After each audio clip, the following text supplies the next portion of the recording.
All right, welcome to another episode of Key Biscayne Stories, where neighbors meet neighbors. Today on our Get to Know the Mayor Candidate series, we have Katie Petros.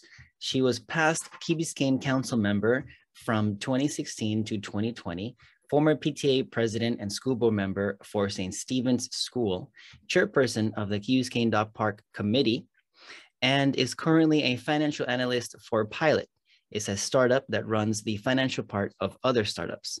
Katie has been a resident of Key Biscayne for 29 years. Katie, thank you so much for joining us on the show. How are you doing today?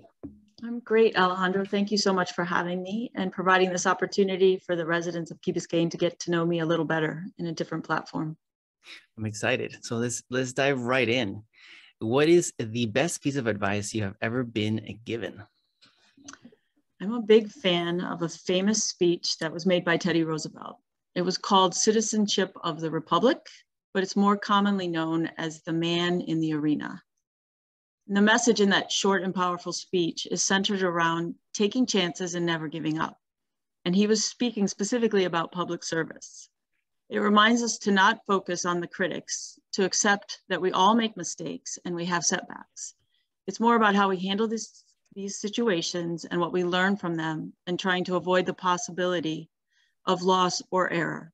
This is the advice that I've given my 3 children, and I really try to pattern my decisions and my life after it. So running for office seems to perfectly align with the sentiment he conveyed at that time. That's cool. You know, maybe you could share a link with us so that I can put it in the show notes to that speech. I think that'll be cool. I would be happy to. It's short and powerful at the same time. Awesome. So how did you end up living in the Key? My story is pretty simple. I got married in 1993 and my husband was living in a condominium on Key Biscayne on Ocean Lane Drive. So I moved into his condominium. And then in 1996, we bought a house and we started a family, and we've been here ever since. However, that wasn't my first introduction to Key Biscayne, because as a child, I grew up in Michigan, but my grandparents lived here in Miami. And my grandmother was Puerto Rican. So she managed to marry my grandfather, obviously, who was stationed in Puerto Rico many years ago, and then had a career military life in the Air Force, fought in World War II and the Korean War, and promised her that when he retired, he would move back to Miami, and she would be able to be close to her home, and she had some siblings here. So every time we came to visit, her favorite place in all of Miami was Key Biscayne, because it reminded her of home. So we would visit Buildbacks Park every time that I was here, and I had a distinct memory of it from my childhood. So have you seen Buildbacks change a lot since your childhood? Hurricane Andrew was a big change with Buildbacks, because before that it had a lot of invasive species, and obviously there was destruction with the hurricane, but it created an opportunity for them to replant with all native plants. So I think that's amazing. And I'm also a huge fan of the work that Art Urin did when he really opened it up to the residents of Key Biscayne and created a dialogue there between the park and our community. And I think it exists to this day and is really an important part of the uniqueness of our island. So what are the most important things for you in your life today? Like most people, most lucky people, my family is my rock, and they're my biggest inspiration and my strongest supporters. Without the encouragement of my husband and my children, I wouldn't be running for office and by extension, talking to you today. On a lighter note, I love my 2 dogs, and you'll see me around the island with them a lot. And I cherish the good friends I've made both on and off the island. And the last thing is regular exercise is a huge part of my life. I've run many marathons and done a lot of distant activities, and it keeps me grounded and sane at the same time. So you have 3 kids, as you mentioned. What are they up to now? I have 2 that are out of college and 1 that is going to be a senior at Mast Academy. So the 2 that are out of college, one of them is a software engineer for the Washington Post, and that's my son. And then my daughter is working for a nonprofit organization that is called the Independent Diplomat, and they provide diplomatic services for people and countries that don't have the resources to provide their own diplomats. That's pretty cool. Thank you. And of course, the dogs are very important for the family. What are the names? My oldest is named Winston, and he just turned 13 yesterday, actually. And then I have a younger one named Emma, who's 4, and they're both highly active Brittany's, which are gun dogs. So they're running around a lot. Cool. So let's talk a little bit about your past council experience. What are some of the best things that you remember or that you did, or what would you like to share about that time?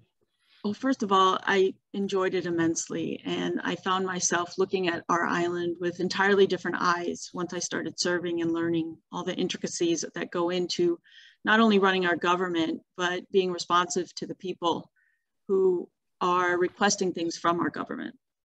So while I was in office, I took the lead on sponsoring some ordinances that positively impacted our environment at large and the daily quality of life on Key Biscayne. So for example, I sponsored a ban on gas-powered leaf blowers that exist today. And I also worked with the Miami Waterkeepers to present an ordinance to restrict fertilizer use on our island and even ban certain chemicals to try to help improve our water quality and obviously our air quality. Both of these ordinances were adopted by the council. I have also supported residents who've taken the lead on environmental issues, which I'm very proud of. The people that started the composting, which is in collaboration again with Buildbacks Park. There's some students that came before us to ask for funds for solar panels on Mast Academy, which will be put in place pretty soon. And also Manny Roan does a Fill-A-Bag project, which I think you hosted him on your show. I did. But I love the initiative of learning to not only keep ourselves from putting trash on our beaches, but picking them up when we walk along our ocean shore. I want to circle back on the gas power leaf blower. I mean, sure. it's hard to podcast when you have a leaf blower around outside of your window. But what was the inspiration behind that, other than people like me? Well, I would say that it absolutely started with that because I also am not a fan of the noise, particularly of gas-powered leaf blowers, and I don't really feel like they have a terribly useful purpose either, because I feel like it just moves leaves from one direction to another. But when I started studying it, I found out even more details, which is these were actually started to move fertilizer around on crops. And the particular engine that gets used is absolutely horrible for the air quality. And that sound penetrates walls in a way that almost no other sound does. So it's not only a air quality issue and a sound quality issue, but it's terrible for the people that are running them. So we have adopted a electric lawnmower in my house. Mm-hmm. And I think all of this equipment will eventually be electric. And I would love to continue to spread that push throughout not only our village, but the county. Got it. Well, I think it was great. It was great. And especially for those people that are walking around them too. I mean, it's not good for the person that is writing it. I mean, using it. And then the smell of people who are walking with their kids or family or running, you know. So I don't even think everyone on our island knows that they're actually illegal. I call code enforcement with some regularity to report the use of it throughout the island, and because it is literally illegal to do it. I didn't know when we were talking before we jumped on the show. I didn't know that they were illegal. If I would have known, I would have called them on Ocean Lane Drive when I was living there. Like I would have been that person, you know, I would have been that person. They would have known me by name, the code team at the Village of Key Biscayne. Is it you again, today, Alejandro? Yes, it's me. Yeah, starting today, you can do that. I will. And empowered.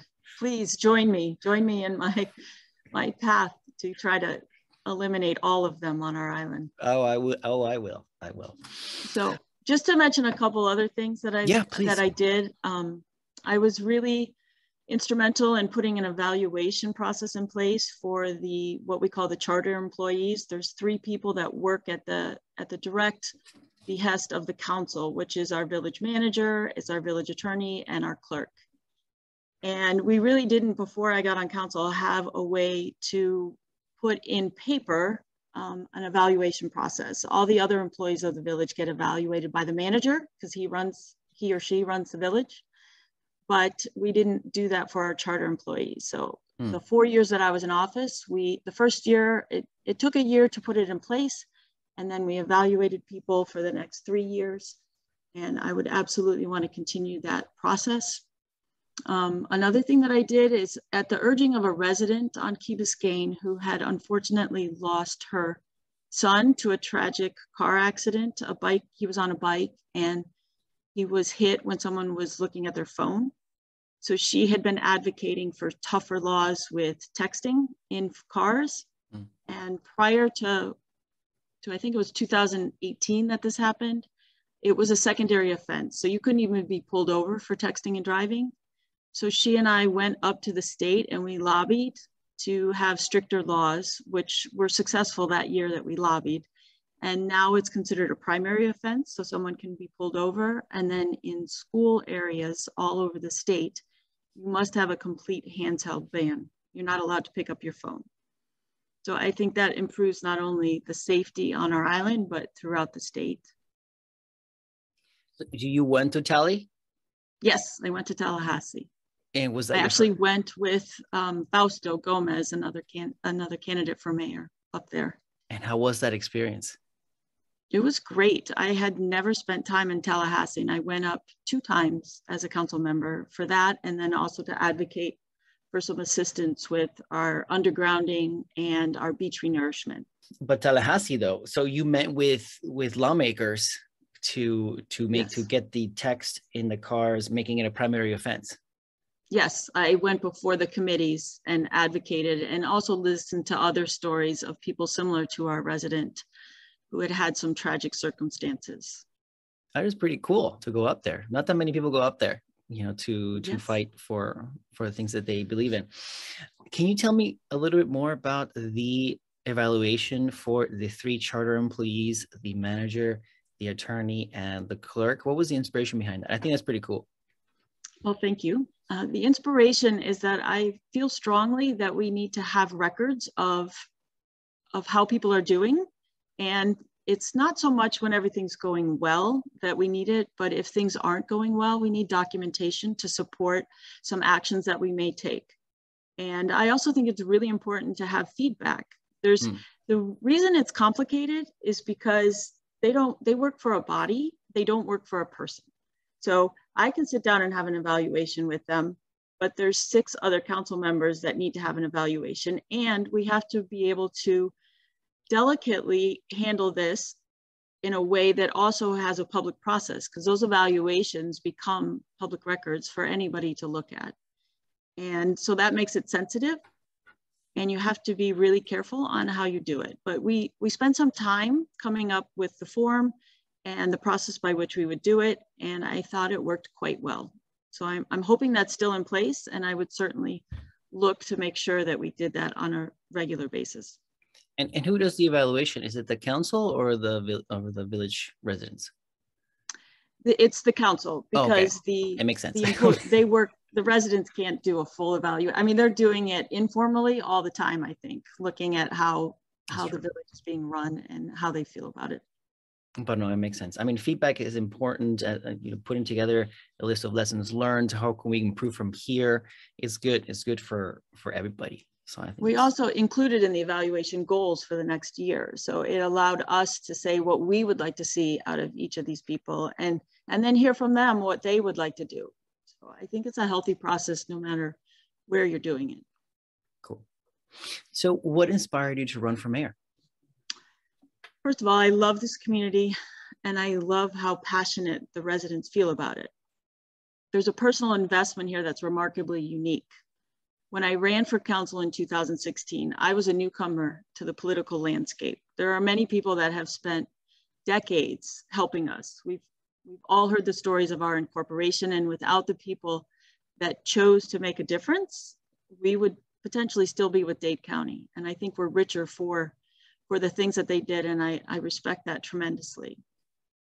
So I've used their inspiration to learn about the issues that face us today. I've met with leaders at the local, state, and federal level to search for solutions to problems that we face. I attended multiple climate change workshops and community forums where issues were presented and solutions were discussed. I feel that my recent experience and the relationships I've built along the way at all those levels will allow me to hit the ground running if I'm lucky enough to serve as the next mayor of Key Biscayne. Awesome. Well, good luck. I'm, wishing everybody good luck. I mean, everybody has a good love for the Key, so that's important. That's important. So, what are the most important issues that the Key is going through right now, in your opinion? And then also, what would you do to tackle them or solve them? I think the first one that we need to discuss, and it'll be on our minds for a long time, is climate change and the resulting issues that surround that based on our location. We're a barrier island. We sit between Biscayne Bay and the Atlantic Ocean. And we have to be very cognizant of that fact. The sea level has been proven to be rising slowly. We have obviously always had flooding on our streets. You see pictures in the 60s and 70s of kayaks going through our streets after big storms. So it's not a new problem, but I think that it is something that we can always work to do better. And I think it's becoming more important.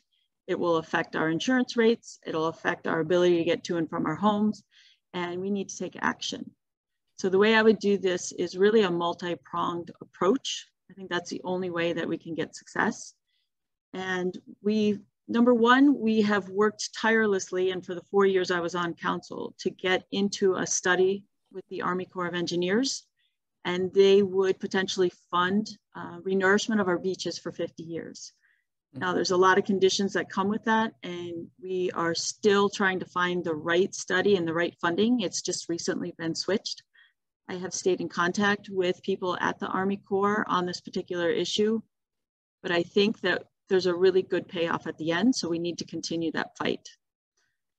I also think we need to continue to work with the city of Miami to get a removal site for the sargassum that we see on our beaches that increases in the summer. And we need to find the right balance between removal and allowing nature to do what it does. And the buildbacks State Park treats their sargassum very differently than we do. So I would like to have another conversation with them to find the way to have beaches that people want to be on, but also to keep it as natural as possible. I think we need to do a deep analysis of options to be a test case for some research institute or a university to see if they would basically adopt Key Biscayne to try some innovative things with sea change and potentially get funding. And if none of those work, I think we have to move forward on an action plan to get our power lines underground, to get our stormwater, continue to improve our stormwater system, and to address the issues on the beaches. So we do need to act. We have resources and we have to do it responsibly, but it's time to make those decisions. So the second issue is the causeway. We've had a lot of news about the causeway recently, and it isn't a new issue. We have 3 jurisdictions that are impacted. We don't have ownership of the causeway and we don't have control of it, but we are part of the county, and it's important that we be considered because we're the only community that requires the use of this causeway to get to and from our homes. And I think that's respected by the current administration. I think we have an opportunity to work not only with Commissioner Regalado, but also Mayor Levine Cava to see what their priorities are for this road and to let them know what ours are before another plan is put in the laps of the commissioners. So I think it's important to work with them, but we have some potential to get federal dollars. I personally would like to see this road stay public, not private if at all possible, but I'm always open to different alternatives if there's a better solution out there. I do think we should set up a meeting for residents to attend before the end of the year and discuss the community priorities, because things may come up that I haven't thought about, and then share that information with the county and with the city of Miami. I think that it's important to collaborate, like I said before, and then also make sure that we're heard, and we may need to fund a plan so that the county has another option. I thought it was very interesting that you could do a no bid contract and basically create an idea that then had to be rejected, as opposed to a discussion about adopting the plan. So that was very enlightening to me. Third, safety and security with the island. I'm a big fan of the new police chief's initiatives to get more officers on the streets. I think continuing to educate our residents about keeping their car doors locked so that we don't become an attractive nuisance. And it becomes, I think to some extent, it's absolutely a place, even though it takes 10 minutes to get on and off our island, we are a community that people look to do some easy crimes. And I'd like to change that narrative outside of our island. So the last thing that's important to me is that we work on our political division and mistrust within our community. I saw it in the last election. I felt it when I sat on council, and I don't think it's beneficial for us. So I would do everything in my power to try to bridge those gaps and to make all the residents of Key Biscayne feel like their government is representing them as a whole and not as factions. So let's say you do win. What will be the top 3 things you would do as soon as you take office? Well, speaking about those issues that I just talked about at some length, I would push forward an action plan for stormwater improvements and undergrounding of the existing overhead utilities. We already have about 1/3 of the island underground. So a key to this is coming up with the right financing mechanism. But we've spent a lot of money on planning. We have a beautiful plan from the consultants of Kimberly Horn. We had an undergrounding committee. We had a website to educate residents. And we had a separate study of how to appropriate the funding. So I think we need to take all of those efforts, put them together and put an action plan in place, and then include the other resiliency efforts that are out there that need to be done. I think we need to tackle the Rickenbacker Causeway head on and come up with solutions that hopefully make a difference to us. I mean, we had a reactive situation recently because of the bikers that died and the speed limit got dropped 10 miles an hour. I understand that. I don't think it necessarily resolves the problem. I personally was the victim of a hit and run on the Rickenbacker, so I know what that experience is to go to rider trauma after being hit by a car, and the people never got caught. So I do think safety is important, but I recognize how difficult it is to meet the needs of individual bikers, the Peloton groups, and the motorists. And it becomes, as we get more and more populated, which the pandemic brought more people to Miami than ever, it becomes more important to try to solve this and separate so that we can live and peacefully coexist. So the last thing that I would really like to do as an initiative is implement a refresh and reuse plan within our village. I think we need to always take stock of all of our public spaces and buildings, but it would be a good time to do that now. What items that we've already invested in need to be refreshed and to maintain the high standards in our parks, our beaches, and our streets. I frequent our dog park. As I told you, I have my 2 dogs. I walk and run on our streets, and I'm in our community center regularly. So I see the wear and tear that these places get, and I think that we can do a little bit better job on keeping them as fresh as possible and using dollars to do that before the things go into disrepair. I'd also like to do an analysis of all the space that the village has. After the pandemic, I think we need to look at everything with fresh eyes and see, are there better ways to use certain spaces? Can we reduce space in certain areas and add additional services?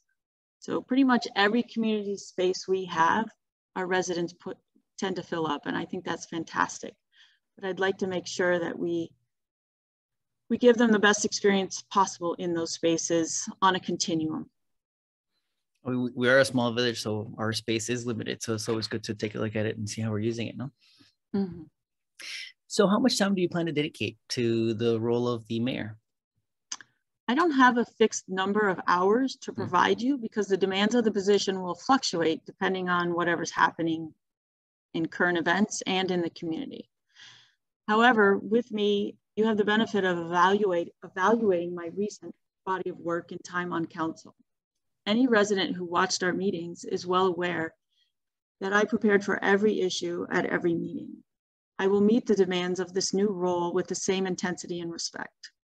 So I take the responsibility for making decisions on behalf of everyone in the village and spending everyone's money very seriously. I wouldn't seek this position if I didn't have the time to dedicate to it. It isn't how I operate. So it's pretty much whatever it takes. I will make sure I get it done. Got it. So looking at the village of Key Biscayne now, what do you think are some of the things that the village is doing well? First, I think our emergency planning is particularly strong, especially when dealing with hurricanes. When I was on council, I was extremely impressed on how everybody kicked into gear and everybody has a specific role. And Irma actually happened right after I was elected. So there was an evacuation necessary and then a re-entry, and it all ran incredibly smoothly. So I have to really applaud our public safety officers for how they handle that and how prepared they are to protect us in that time of need. The other thing I think we do wonderfully is our community programming. It's robust and it's particularly strong for our seniors and our children's sports programs. We even have an ever-expanding cultural programming that's driven mostly by the passion of our residents. We've obviously had the 4th of July parade and winter festival for a long time, but we now have a piano festival. We have summer shorts that have been around for quite a while. And even last year we had a TEDx talk. So these are all driven by residents and they continue to explore and expand different opportunities for the benefit of everyone. So I think that's amazing. I think our public transportation options are also really impressive. We were the first community to have freebie, and we worked specifically on getting funding through the county with their transit tax, which required at the time a circulating route, which we had. But we were also flexible because we realized not that many people were using that. So we made the decision as a council to put more freebies on the on-demand system. I still think we need more because on busy nights, it's hard to get one of those. But I think as a council, ideally, we managed to get residents to think about their cars as just a vehicle to come and go from the island. And once you get here, let's use other forms of transportation. Let's ease our parking spots. Let's ease our roads to the best of our ability. And let's continue to press on everybody how important it is to get out there. It's better for our environment and it's better for people's frustrations. It reduces them. It's a win-win. So the last thing I'd like to say is that we as a community are very innovative. We have adopted programs on the front end of things, and sometimes they work, sometimes they don't. I was there when we brought Lime Bike to the island, which was a rental car, or excuse me, a rental bike service. Mm-hmm. They actually wanted to put electric scooters in our community, and we chose to say no to that option, which is why they left, because they didn't find it financially feasible to keep the bike program in place without the scooters. So now we're facing issues, obviously, with personal electric scooters, and those were many of the reasons why we didn't want to put those in our community as a rental option. But I think the point is that we're always looking for ways to do things differently and new and fresh. And if I were mayor, I would continue to try to explore those options. So as mayor, you're going to be dealing with your council member colleagues and then residents. How would you work with those that oppose your ideas? I would adopt 3 things, which are listen, respect, and discuss. So I would always listen, and I always have listened to people's points of view, whether it aligns with mine or not. And I respect the right of everybody to give that point of view. And I've learned when I've had a certain decision, once I've studied it more, a lot of times I come to a different decision and a different result. And I think it's important to get the input of everybody.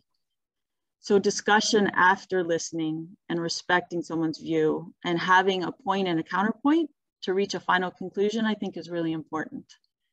And lastly, particularly on council, I think it's also incredibly important that once we reach a decision and take a vote, that we all respect it and we live with it and we move on as a group. I think that unity is important and it sends a good message to the rest of the village, to the residents anyway. After your term or terms, what would you like to be remembered as? I would like to be remembered as someone who was personable and respectful of the office, and also persistent and creative for the best interests of the island in both the short term and the long term. So more specifically, I'd like to be known as someone who can run an efficient meeting with my fellow council members, which finding the balance between open discussion and making sure that we keep our priorities and that we are responsive to the residents and they don't have to sit for hours to bring a point in front of us. There's a specific flow to the meeting, so this is not the easiest thing to do, but I would work really hard to try and do that within the confines of the structure of the meeting. So I also want to be a mayor that, after putting proper planning in place, actually acts on things. It's much easier to plan than to act, because acting means that you are dedicating resources and you're making a final decision on something. But I pride myself on being able to do that, and I would like to bring that to the role of mayor and be remembered as that. I'd also like to be considered inclusive, and I want new people to get engaged in our government. One of my favorite moments as a council member was when a resident commented in a public meeting that a conversation with me had given her the courage to speak at a council meeting on a specific issue. And she's a longtime resident. So I would like to hear more stories like that. I think that's fantastic. I think it's really important to get new people engaged and involved in the government. So lastly, I really want to attend the grand opening of our new library before leaving office. That would be really important to me. And I'm really proud that that's coming to our community. So public service can be very stressful. What are some of the things you do to relax? I'm a pretty simple person. And depending on my mood, I will either go exercise to get up a healthy sweat and sort of relax my brain that way. Or if I'm in a more mellow mood, I really enjoy having a glass of wine with my husband and sitting in our living room. It's a great place to unwind. So what makes you stand out from other candidates? First and foremost, I served on the council recently, and I have a proven track record. You may agree or disagree with decisions that I made, but you can easily evaluate my temperament and my preparation. Based on that knowledge, you don't have to guess how I will handle the position of mayor. I am the candidate with the best understanding of the current issues facing the island today. I worked on them directly. I know many of the people who are assisting us in our efforts to resolve them. We're in a very different place than we were when we first incorporated. The demands have shifted since incorporation, and my recent service gives me a leg up on those issues. I'm the only candidate with a child still in our school system. My son will be a senior at Mast Academy, and this gives me a good understanding of the current relationship between our 3 public schools and what they offer the children on the island of Key Biscayne. I recognize how important the success of the K-8, the Mast Academy, and the Coral Gables High School are to the success of our island. So I think those are 3 big issues that I bring to the table. So a different type of question now. So let's say you have a last minute guess. What is your go-to meal? Well, if it's in our warm months, which are about 10 of the 12 months of the year, I would probably throw something on the grill, vegetables and protein. But if it's cold outside, I would lean towards an Italian dinner. Most likely a pasta bolognese or a risotto of some kind. Ooh, sounds good. So before we conclude, I have 2 more questions on Key Biscayne. What do you love most about the Key? I love the intimate and low-key vibe that exists on our island and that we all are invested in. Being able to drive around in a golf cart or on a bike to get errands done sets a tone that you just can't find anywhere else in the county and very few places in the country. I love the civic engagement that exists out here, even where you don't expect it. When I first ran for office, the thing I was most nervous about was knocking on people's doors to ask them for their vote. I was pleasantly surprised how kind people were to me. I even had one woman who brought me into her backyard to show me the pole, the power pole, that she was sure would fall on our house in the next tropical storm. So by and large, people were very respectful and nice and engaged. I love the diversity of the population that lives out here. On my street, which is literally 1 block long, we have people who are from Germany, Austria, Scotland, Argentina, Cuba, Brazil, Venezuela, and last but not least, the United States. I think that's amazing. It gives us an ability to learn from each other in ways that doesn't exist in many places. I also love the drive on the causeway, especially as the sun is coming up or going down. Those times of day are particularly beautiful to me. And either way you head, it gives you serenity, whether you're leaving or coming onto the island. So lastly, what is a perfect weekend for you in the Key? It would start with an early morning swim or run, either outside or in our community center, depending on the weather, and followed by a leisurely coffee hour at home while my family's still sleeping. So I'd have that time to myself. The best days also include some activity around our house that needs to be completed. And then I would jump in our pool with our dogs and my family members. So at the end of the day, I would have dinner with friends, because I find that to be a very rewarding cap. Ideally, I don't leave the island, especially during the high traffic times that we have been experiencing on the weekends. But with a little bit of luck, we can make that better. Awesome. Katie, thank you so much for jumping on the show and telling us all about your story. Hopefully residents can get to know you a little bit more and try to make a more informed decision. Well, I appreciate the time that you've given me and the opportunity that you provide. You're one of the reasons and one of the experiences that I was mentioning, which is having residents enrich the community as much as the government. Thank you. So thank you.